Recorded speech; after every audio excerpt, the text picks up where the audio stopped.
Setelah masuknya harimau Sumatera dalam perangkap yang dibuat petugas, BKSDA Sumsel belum bisa memastikan apakah harimau tersebut yang menyerang warga beberapa waktu lalu. Petugas masih menunggu pemeriksaan dokter hewan di Rescue Center atau Pusat Penyelamatan Harimau Sumatera di Lampung. Pemeriksaan dilakukan pada kotoran dan darahnya. Harimau berbobot tak kurang dari 90 kg itu, berjenis kelamin jantan dan saat masuk perangkap dalam kondisi sehat. Mamalia dilindungi itu diduga berasal dari kawasan Bukit Nanti. Masuk perangkap pada Selasa di perkebunan kopi Desa Plakat, Kecamatan Semendo, Muara Enim, kemudian langsung dipindahkan petugas.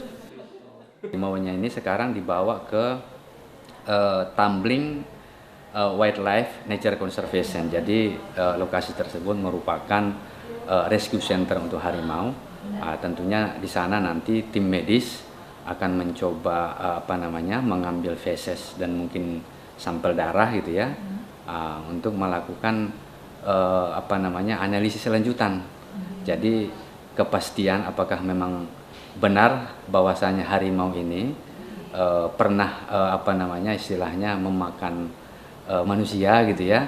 Ya tentunya berdasarkan hasil analisa dari sampel feses dan darah nantinya.